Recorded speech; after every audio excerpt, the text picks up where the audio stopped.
다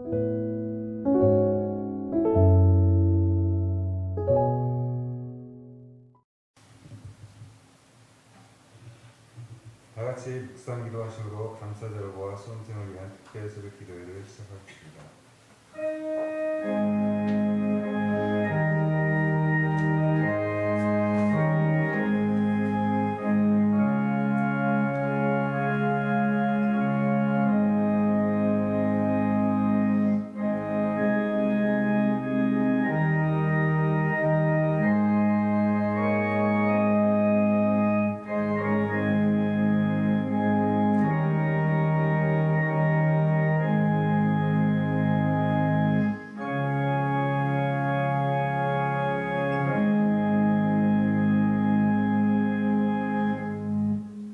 사도신경으로 신앙 고백하겠습니다.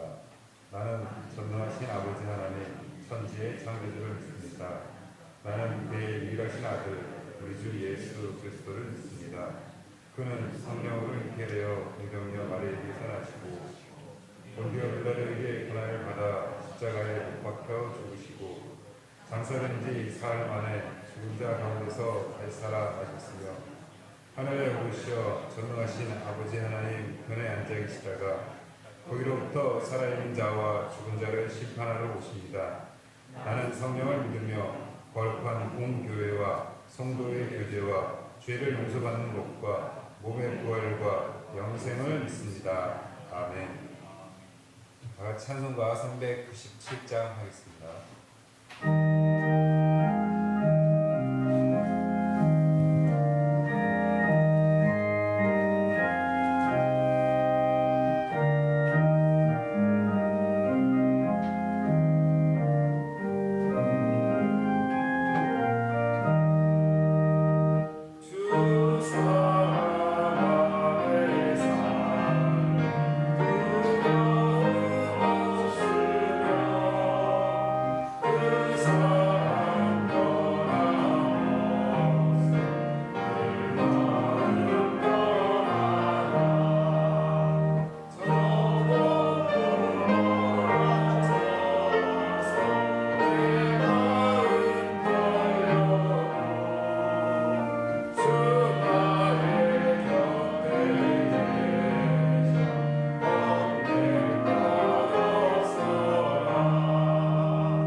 기도해 주시겠습니다.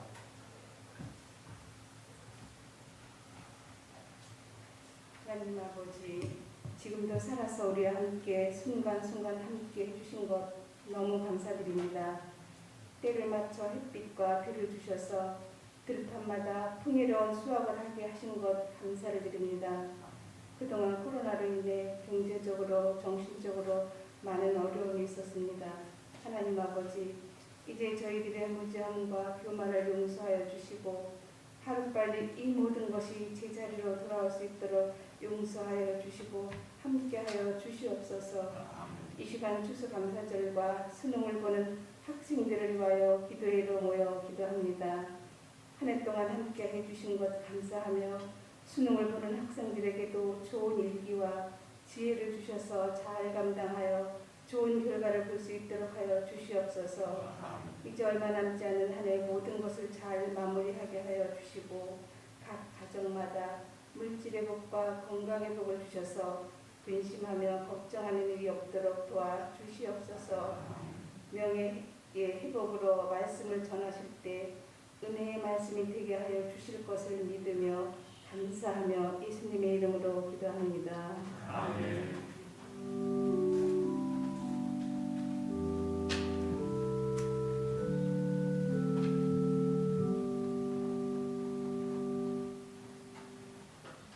오늘 우리에게 주신 하나님의 말씀은 다니엘서 6장 24절에서 28절입니다.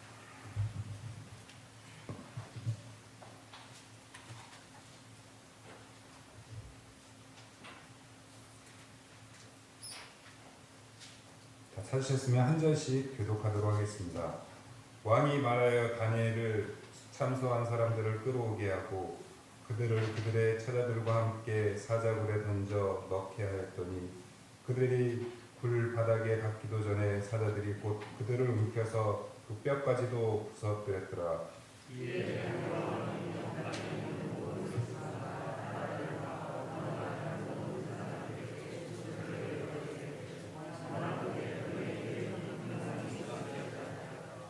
내가 이제 조서를 내리노라. 내 나라 관할 아래에 있는 사람들은 다 다니엘의 하나님 앞에서 떨며 두려워할지니 그는 살아계시는 하나님이시요 영원히 변하지 않으실 이시며 그의 나라는 멸망하지 아니할 것이요 그의 권세는 무궁할 것이며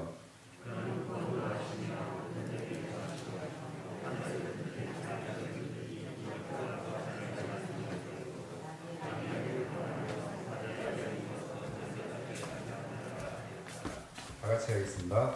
이 다니엘이 다리오 왕의 시대와 다시 사람 고레스 왕의 시대에 형통하였더라. 아멘. 아멘. 담임 목사님 나오셔서 명예회복이라는 제목으로 말씀 전할게 많은 은혜 받으시기 바랍니다. 주의 이름으로 축복합니다. 기도하는 여러분들에게 하나님께서 함께해 주시고 틀림없이 여러분은 복된 사람이 될 것입니다.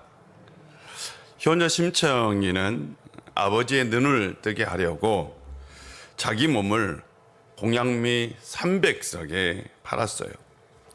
심청이는 아버지가 이 사실을 알면 충격을 받을까봐 팔려가는 날까지 이 사실을 숨겼습니다. 그런데 입이 싸기로 유명한 뺑덕 어멈이 이 사실을 동네방네 다 소문을 냈어요. 글쎄 심청이가 몸을 버리고는 면목이 없게 되자 아버지의 눈을 뜨게 해드린다는 구실로 뱃사람들에게 몸을 팔았다지 뭐유?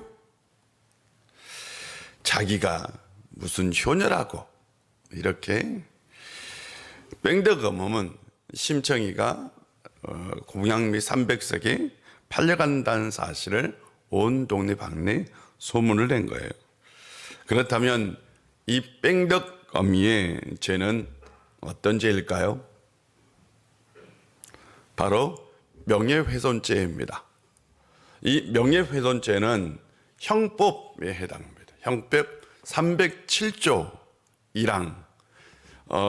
그 사실을 적시한 자는 사실을 적시해서 사람의 명예를 훼손한 자, 또한 2항에는 허위 사실을 적시해서 그 명예를 훼손한 자에 대한 법을 얘기하고 있습니다.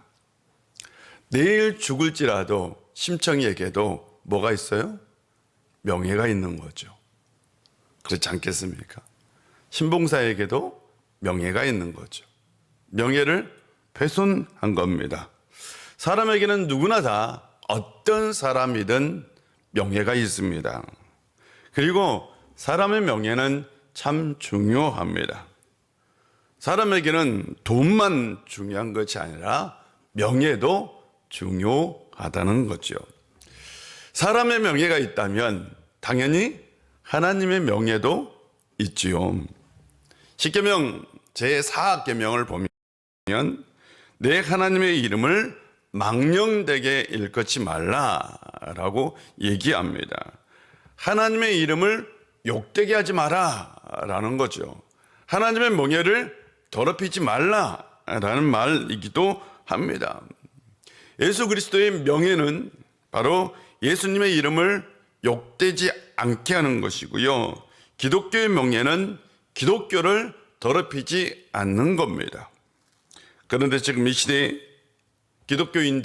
기독교가 교회가 욕을 먹고 있습니다. 결코 이게 개인의 문제는 아닙니다. 그것은 기독교의 명예를 더럽히는 것이고 예수님의 명예를 손상시키는 것이고 하나님의 명예를 훼손하는 것이기도 합니다.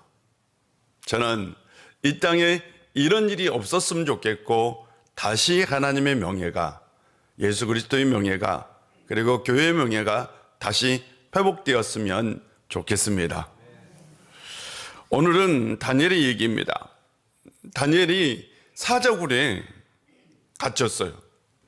다니엘의 앞에는 며칠을 굶주린 사자들이 지금 하며 서 있습니다. 도대체 어쩐 일이 일어난 것일까요? 왜 다니엘은 사자들 앞에 서 있는 것일까요? 다니엘은 젊어서 이 바벨론 왕 느부갓네살의 꿈을 완벽하게 해석했어요. 그리고 그 공로로 높은 지위에 오르게 되었습니다. 왜냐하면 그 꿈을 어떤 사람도 해석하지 못했기 때문입니다. 그런데 다니엘은 한 번 더 왕의 꿈을 해석하게 되었고요. 왕의 절대적인 신임을 얻게 됩니다. 그리고 그 다음 왕도, 그 다음 왕의 신임도 얻게 되었어요. 그래서 다니엘은 계속 3명의 왕의 신임을 얻고 계속 고위직에서 일을 하고 있었어요. 그런데 이 바벨론이라는 나라가 페르시아 사람들에게 멸망을 당합니다. 그리고 페르시아라는 나라가 세워졌어요. 한 나라가 멸망하고 한 나라가 세워집니다. 그렇다면 이전 나라에서 일을 했던 사람들은 당연히 어떻게 돼야 될까요? 그 자리에서 어떻게 해요? 물러나야지요. 그런데 다니엘은 나라가 바뀌었는데도 총리 3사람 중에 한 사람으로 등용됩니다. 굉장히 특이한 케이스입니다. 아주 특별한 일이죠. 파격적인 등용이라 얘기할 수 있습니다. 아마 총리 3사람 중에 다니엘을 제외한 나머지 2사람은 개국 공신이었을 가능성이 매우 큽니다. 그런데 다니엘이 바로 그런 자리에 등용되었다는 사실이죠. 굉장히 놀라운 거죠. 그만큼 그는 새로운 왕으로부터 인정을 받았다라는 겁니다. 다니엘의 임무는 지왕의 모든 장관들의 업무를 총괄해서 왕에게 전혀 피해가 없도록 하는 일이었어요. 다니엘이 뛰어난 능력을 발휘해서 지방 장관들을 아주 잘 관리했어요. 왕이 이렇게 일하는 사람을 본 적이 없는 거예요. 그래서 왕이 생각했어요. 다니엘을 그 나라의 지도자로 세우려고 했어요. 그러니까 바벨론 지역, 지금 페르시아라는 대제국이 있는데 특별히 바벨론 지역의 통치자로 세우고 싶었던 것입니다. 여러분, 사돈이 땅 사면 배가 아프죠. 그렇지 않습니까? 시기와 질투와 죽음의 감정은 늘 멀리 있는 것이 아니라 가까이 있는 거죠. 이 소식을 들은 사람들은 배가 아팠어요.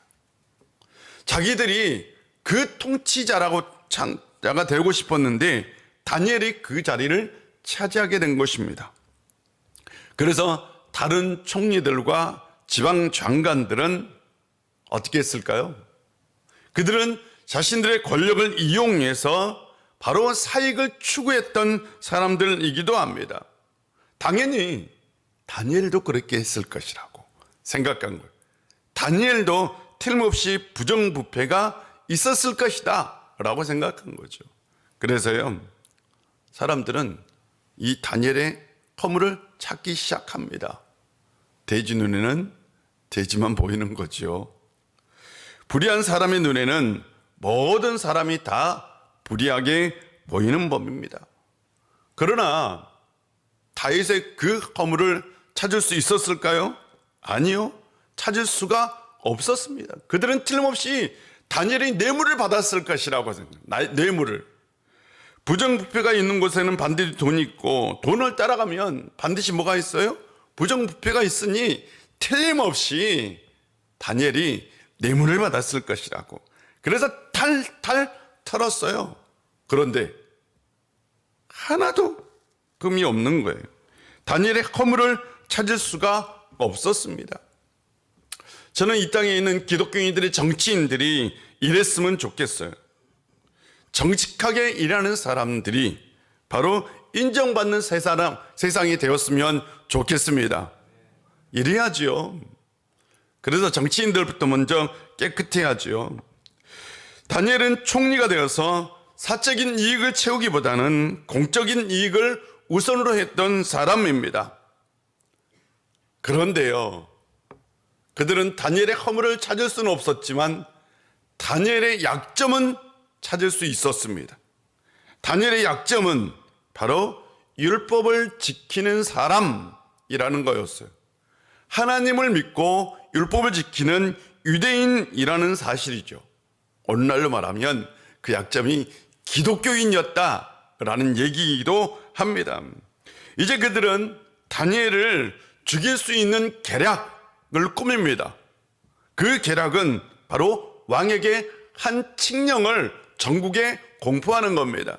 그 칙령은 30일 동안 왕 외에 어떤 신이나 어떤 사람에게 무엇을 구하면 바로 사자굴에 던져버리는 거였어요. 그러니까 왕 외에 다른 신이나 사람에게 뭔가를 좀 이렇게 기도하거나 구하면 반드시 사자굴에 던져버리는 그런 칙령이었습니다. 왕은 신하들의 의견을 듣고 그 칙령을 온 나라에 공포합니다. 그런데 다니엘에게는 신앙적인 습관이 하나 있었어요. 그 습관은 매일 예루살렘을 향해 창문을 열고 하루에 3번씩 하나님 앞에 무릎을 꿇고 기도하는 거였어요. 하루에 3번씩요. 무릎을 꿇고 하나님 앞에 기도하는 것이었어요. 자신이 집에 있는 날이면 어김없이 빠지지 않고 하는 신앙의 습관이었어요. 이제 이 신앙의 습관이 왕의 칙령과 충돌을 하게 됩니다. 자신의 신앙의 습관을 선택하면 죽습니다. 왕의 칙령을 선택하면 살 수 있습니다. 다니엘은 어떤 선택을 해야 할까요? 솔직하게 우리 같으면 어떤 선택을 했을까요? 그가 쉽지 않는 선택을 해야 합니다. 왜냐하면 특별히 그는 일반 백성이 아니라 지금 최고의 고위직에 있는 사람이죠. 그가 왕의 칙령을 어기는 건 바로 공직자로서 공적인 업무를 위반하는 겁니다. 다니엘은 사적인 일을 선택하든 공적인 일을 선택하든 둘 중에 하나를 반드시 선택해야 합니다. 지금 우리 시대에 이런 선택을 강요받고 있습니다. 이 시대의 신앙은 사적인 영역으로 물러났어요. 그러므로 신앙은 사적인 영역에서 이루어지는 것이기 때문에 공적인 영역과 충돌을 하면 우리는 이 사적인 것을 포기하도록 강요받고 있습니다. 어떻게 해야 될까요? 다니엘은 사적인 영역인 자신의 신앙의 신념, 신앙의 습관을 선택하기로 결정합니다. 자신의 신앙을 포기할 수 없었기 때문입니다. 그는 여전히 창문을 열고 하나님을 향해 무릎을 꿇고 하나님께 기도했습니다. 대단한 결단이죠. 이건 죽음을 각오한 결단입니다. 목숨을 걸었어요, 이미 그는. 그런데 이런 결단이 여러분 하루아침에 생겼다고요? 나도 그 순간이 되면 할 수 있을 것이라고 생각하세요? 아니요. 다니엘은 이미 이전부터 이런 신앙의 결단을 경험했던, 그리고 가지고 있었던 사람입니다. 다니엘은 원래 왕족 또는 귀족 출신이었던 것으로 보입니다. 이스라엘이 멸망하기 10년 전에 바벨론 왕 느부갓네살이 이스라엘을 침공합니다. 그리고 그들은 전쟁에서 이겨서요, 그 나라에 있는 흠이 없고 용모가 아름다우며 모든 지혜와 지식과 학문에 익숙한 소년들을 잡아갑니다. 그리고 그들을 바벨론식 교육을 시켜요. 그 중에는 다니엘과 세 친구가 있었습니다. 그들은 왕국에서 철저하게 바벨론식 교육 시스템으로 교육을 받고 있었어요. 다니엘서 1장을 보면 이때에 유명한 일화를 하나 소개합니다. 다니엘이 이 바벨론식 교육을 받으면서 이 교육을 주관하는 환관장에게 나는 왕이 주는 음식과 포도주를 먹지 않겠다 라고 얘기해요. 아니, 왕이 주는 음식과 왕이 주는 포도주를 거절하는 건 놀라운 일이죠. 그렇지 않습니까? 그건 위험한 일이죠. 근데 어린 소년이 그 얘기를 하는 거예요. 왜 그랬을까요? 그 이전의 사건을 보면 그 이전에 바로 이 환관장이 다니엘과 세 친구의 이름을 바벨론식으로 개명을 합니다. 개명을 한 이유는 바벨론 문화의 생활 패턴과 그리고 그 안에 살 수 있도록 그들을 그렇게 만든 거죠. 유대인들이 가지고 있던 삶의 습관과 방식을 버리라는 의미이기도 한 겁니다. 우리나라에서도요, 옛날에 일제강점기에 창씨개명이라는 게 있었어요. 이름을 다 일본식으로 바꿔버렸잖아요. 여러분 어르신들은 그래서 일본식 이름이 있었잖아요. 일본어로 교육하게 하고 한글을 아예 사용하지 못하게 했습니다. 이것은 문화말살 정책입니다. 한민족의 뿌리 자체를 아예 없애버리려고 했던 거죠. 다니엘이 개명을 했다는 것, 바벨론식으로 개명을 했다는 건 아마 그에게 엄청나게 충격을 주는 일이었을 겁니다. 자신들의 자신들의 가지고 있는 어떤 신앙적인 문화를 없애려는 그런 것이었죠. 그래서 그는 자신은 바벨론식 음식 문화를 거절한 거예요. 나는 먹지 않겠다. 끝까지 나는 유대인의 문화를 가지고 살겠다라는 거죠. 굉장히 큰 도전이었던 겁니다. 결국 하나님의 은혜로 환관장이 그들을 10일 동안 시험하게 합니다. 그래서 10일 동안 채식을 먹어요. 그런데 채식을 먹지 않는 아이들보다 얼굴빛이 더 좋았어요.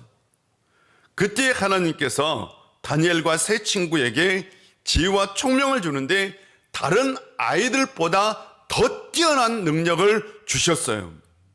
다니엘은 어려서부터 이런 신앙의 결단을 가지고 있었어요. 그래서 그는 죽음이 온다 할지라도 자신이 유대인이라는 것을 감추고 싶지 않았어요. 하나님을 믿는 사람이라는 정체성을 숨기고 싶지 않았어요. 그는 떳떳하게 하나님 앞에 계속해서 습관에 따라 기도했던 겁니다. 제도가 맞는다 할지라도, 자신이 공직자라 할지라도 그는 하나님 앞에 무릎을 꿇고 기도했던 겁니다. 기도한다면, 하나님 앞에 기도하는 것은 죽음을 가져오는 것이고 죽는다는 걸 알았습니다. 그는 죽음을 각오하고 기도한 거죠. 그리고 사자굴에 던져졌습니다. 얘가 탄 사람은 왕입니다. 왕이 얘가 탔어요. 왕은 뜬 눈으로 밤을 지새우고 아무것도 먹지 않고 모든 즐거운 일을 다 하지 못하게 했습니다. 그리고 이튿날 동이 틀자마자 사자굴로 달려갔어요. 그리고 이렇게 외칩니다. 살아계신 하나님의 종 다니엘아, 내가 늘 섬기는 너의 하나님이 너를 사자로부터 구해 주었느냐? 아니, 왕이 무슨 믿음이 있었나 봐. 그렇지 않아요? 아니, 이미 죽었을 사람에게 뭘 물어요? 근데 왕이 무슨 믿음이 있었던 것 같아, 내가 보기에는. 아니, 여러분 깜짝 놀랄 얘기 아닙니까? 성경을 봐도 상상을 해보면서 보세요. 얼마나 놀라운 일입니까? 왕이 무슨 믿음을 가지고 있어. 그래도 지금 다니엘이 살아있다고 믿고, 다니엘아, 내가 살아있느냐? 깜짝 놀라울 일이죠. 그런데 놀라운 일이 있습니다. 다니엘이 진짜 살아있어요. 다니엘이 대답합니다. 네, 제가 살아있습니다. 내 하나님이 천사를 보내서 이 사자들의 입을 꼭 막아버렸습니다. 그리고요, 그것은 하나님 앞에 죄가 없는 것이고 제가 왕 앞에 죄를 짓지 않는 것입니다 라고 얘기했어요. 와우, 다니엘이 살아났네요. 왕은 다니엘을 구출해 줍니다. 그리고 오히려 다니엘을 헐뜯었던 사람들을 데려다가 그 사자굴에 던져버렸어요. 그리고 나서 왕이 조서를 하나 내립니다. 다시 새로운 조서를 내리는데 그것이 오늘 우리가 읽었던 본문이에요. 제가 다시 한번 읽어보겠습니다. 내가 이제 조서를 내리노라. 네 나라 관할 아래 있는 사람들은 다 다니엘의 하나님 앞에 떨며 두려워할지니 그는 살아계신 하나님이시요 영원히 변치 않으실 이시며 그의 나라는 멸망하지 아니할 것이요 그의 권세는 무궁할 것이며 그는 구원도 하시며 건져내기도 하시며 하늘에서든지 땅에서든지 이적과 기사를 행하시는 이로써 다니엘을 구원하여 사자의 입에서 벗어나게 하셨습니다. 아니, 이게 무슨 왕의 조서 내용이에요. 왕이 무슨 조서를, 이런 조서를 내려요. 전국에. 그것도 그렇지 않겠습니까? 이게 이런 조서를 내릴 수 없어요. 다니엘의 하나님 앞에 다 떨며 두려워하여라.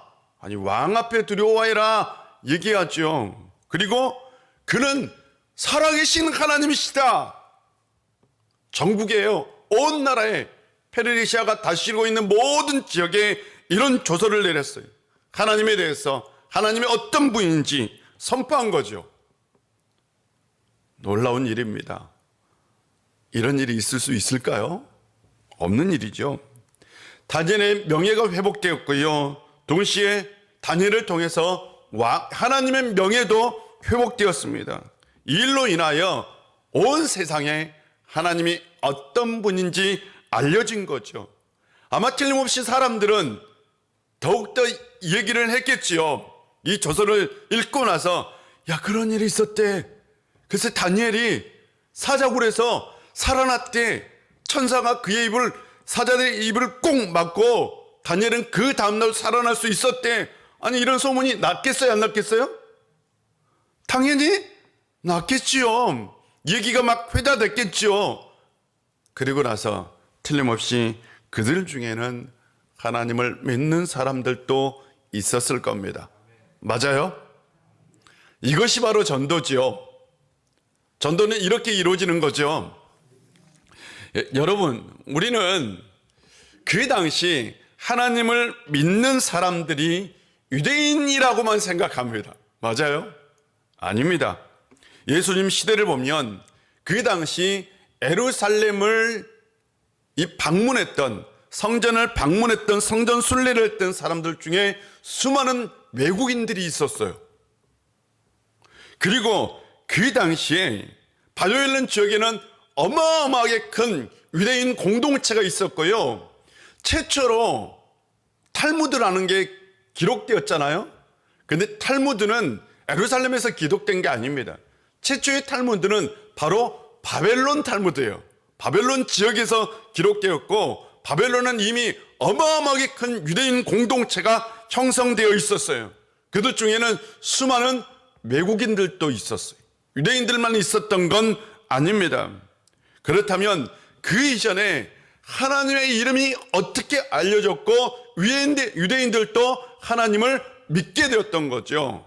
아마 틀림없이 이 다니엘의 사건은 하나님의 명예가 회복되는 엄청난 일이었을 것이고, 그것이 하나님의 이름이 전해지는 전도의 기회가 되었을 것입니다.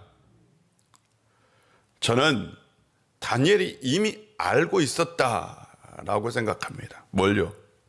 그 측령이 자신을 잡기 위한 상대편의 계략이라는 걸 다니엘은 이미 알고 있었던 거죠. 다니엘의 삶과 죽음이 자신의 한 사람의 문제가 아니라는 것을 다니엘은 이미 알고 있었어요. 자신의 행동에 대한 엄청난 영향력이 있다는 것을 알았어요. 만약 자신이 자신의 신앙을 포기하고 칙령을 따른다면 그건 유대인 공동체에게, 그 나라의 유대인 공동체에게 심각한 타격을 줄 것이라는 것도 알았어요. 어떻게 보면 그 땅에서 유대인 공동체가 사라질지 모른다는 생각을 했던 겁니다. 그런 의미에서 이 다니엘의 저항은 개인의 저항이 아닙니다. 다니엘의 저항은 거대한 문제에 직면해 있고 그 문제에 저항한 겁니다. 그것은 자신의 명예가 아닌 하나님의 명예를 지키는 것이고 유대인들의 명예를 지키는 것이었습니다. 다니엘은 그 땅에서 하나님의 신앙이 사라지는 것, 그것이 정말 두려웠던 거죠. 그래서 그것에 대해서 목숨을 걸고 저항했던 겁니다. 그건 자신 한 사람의 개인의 문제가 결코 아니었던 거죠. 우리는 때로 어떤 신앙의 결단을 할 때요, 사탄은 늘 우리에게 속삭입니다. 야, 그건 개인 문제야 라고 속삭여요. 여러분, 이런 음성 안 들었어요? 뭔가 신앙의 결단을 할 때, 야, 개인 문제인데 그냥 넘어가. 너 한 사람의 문제야. 내가 그냥 선택 안 해도 돼. 네가 선택 안 한다고 뭐 무슨 일이 있겠어? 사탄이 이렇게 우리에게 늘 속삭이잖아요. 그래서 수많은 기독교인들이 다 이 속삭임에 넘어가죠. 그런데 실제적으로 기독교인의 한 사람의 이탈이 기독교의 이탈이 되어버립니다. 맞죠? 기독교인의 한 사람이 어떤 잘못된 행동을 일으키면 기독교 전체가 욕을 먹습니다. 그런데 사탄은 끊임없이 우리에게, 야, 너의 개인 문제야, 개인 문제라고 속삭이죠. 절대 이 사탄의 속삭임에 넘어가서는 안 됩니다. 우리의 개인의 행동이 아닙니다. 이건 기독교 전체를 나타낼 수 있는 행동이 될 수 있는 겁니다. 다니엘은 하나님의 명예를 지켰습니다. 동시에 신앙의 명예도 지켰습니다. 우리도 다니엘처럼 예수님의 명예를, 기독교의 명예를 지킬 수 있는 사람이 되어야 합니다. 지금 기독교의 명예가 땅에 떨어졌지요. 다시 회복해야 합니다. 누가요? 사탄은 지금도 말하죠. 야, 너는 할 수 없어 라고 말합니다. 네 한 사람이 한다고 되겠어? 라고 말합니다. 그러나요, 우리가 할 수 있습니다.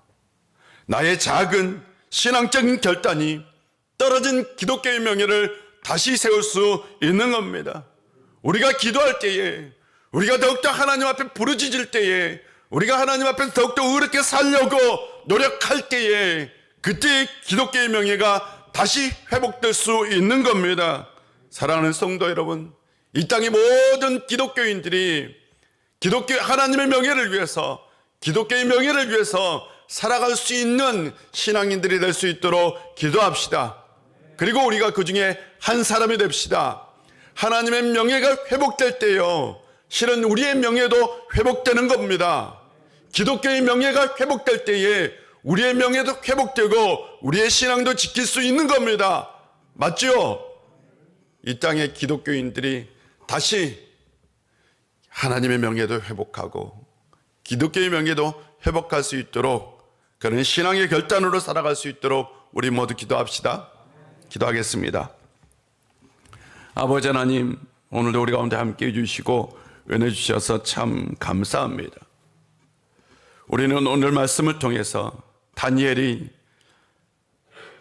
위대한 신앙의 결단을 통해서 하나님의 명예가 회복되는 것을 우리는 보았습니다.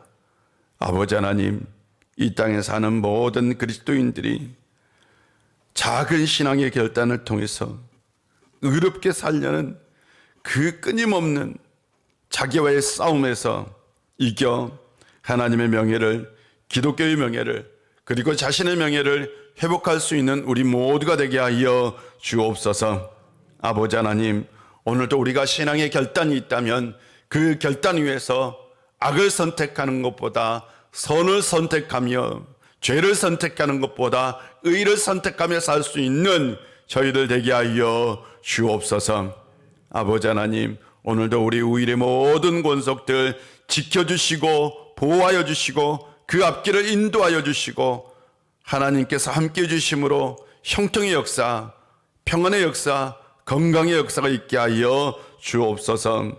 아버지 하나님, 우리 수험생들 우성윤, 이진우, 이상혁, 우리 이 세 명의 형제들 가운데 주님께서 함께하여 주시고 지혜와 명철을 허락하여 주시고 끝까지 잘 견딜 수 있도록 도와주시옵소서. 아버지 하나님, 그리하여 좋은 결실을 맺게 하여 주옵소서. 우리 환우들 가운데 함께해 주시고 하나님께서 친히 역사하여 예수 그리스도의 이름으로 온전히 고쳐주시고 치유하여 주옵소서. 예수님의 이름으로 기도합니다. 아멘. 하늘에 계신 우리 아버지, 아버지의 이름을 거룩하게 하시며 아버지의 나라가 오게 하시며 아버지의 뜻이 하늘에서와 같이 땅에서도 이루어지게 하소서.